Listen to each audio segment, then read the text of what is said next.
Stuck on how to easily transition from one rhythmic activity to the next while also improving inner hearing skills? Keep watching for 3 ideas for your music lessons. I'm an elementary music educator who's passionate about sharing ideas for the elementary music classroom. If you're trying to figure out how to keep your lessons flowing from one activity to the next while also improving students' musical understanding, then this video is for you.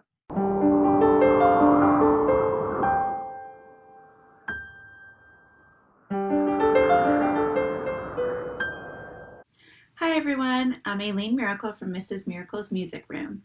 For music education tips and tricks, subscribe to my channel and hit the bell to be notified when I post a new video every week.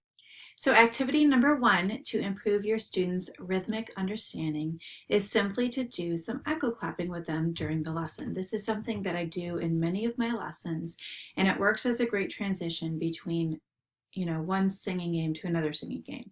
So for example, if students are working on bow wow wow for quarter rest, then after they sing bow wow wow and they do, some kind of literacy activity with that, then I will have them clap the rhythm to bow wow wow, and I like to have them use 2 fingers in their hands while they're singing.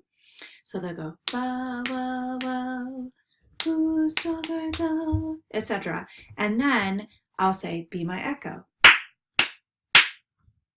And they echo that. And then I'll do the next pattern in the song.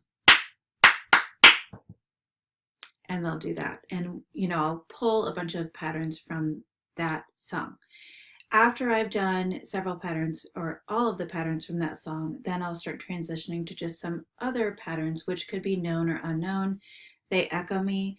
And then the last pattern that I do could transition into another song. So let's say your next song is Naughty Kitty Cat, then you could have them echo clap. And they echo you, and then you say, I wonder what song we know that starts with that pattern. And you could, at that point, even have them listen to the entire rhythm of Naughty Kitty Cat and see if they can figure out what it is.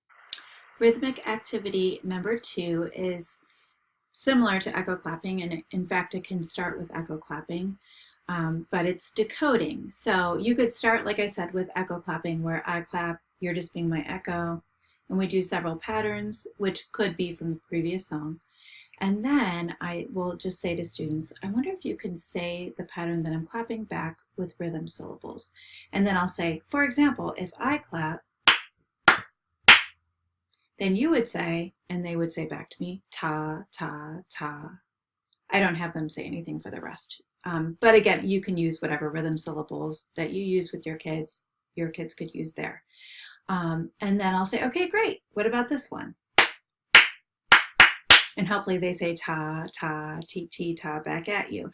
And this can be a really great way to check for their inner hearing and musical understanding, and to see if they can decode the patterns that you are clapping. And if they can't, that just gives you information. So sometimes kids will say, as a class, they'll say the pattern back incorrectly, and I'll say, ooh, let's try that again. Or I'll say, ooh, some of you had that, let's try that again. And I'll simply clap it again and see if they can say it back. And sometimes it just takes that second time before they're able to say it back correctly.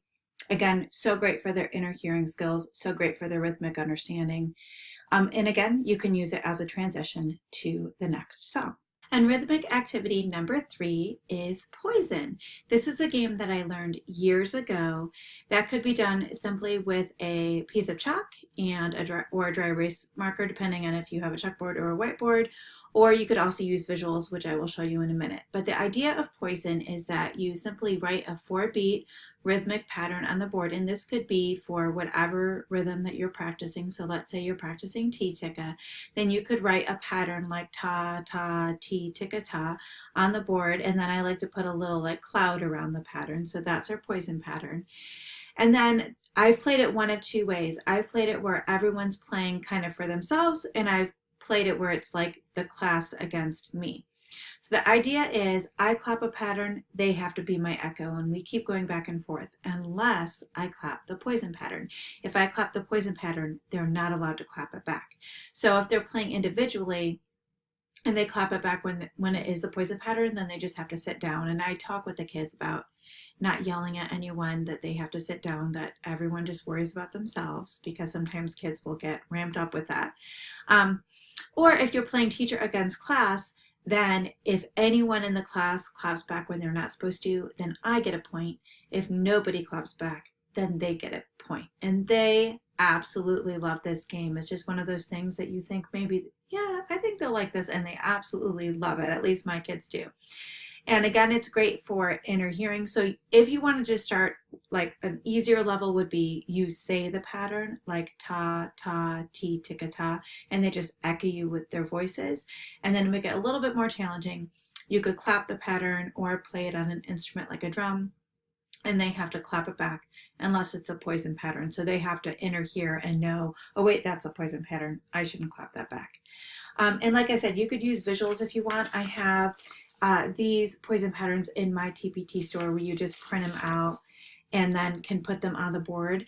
I like to do 3 poison patterns, so I'll start with one, we'll play around and see if anyone gets out.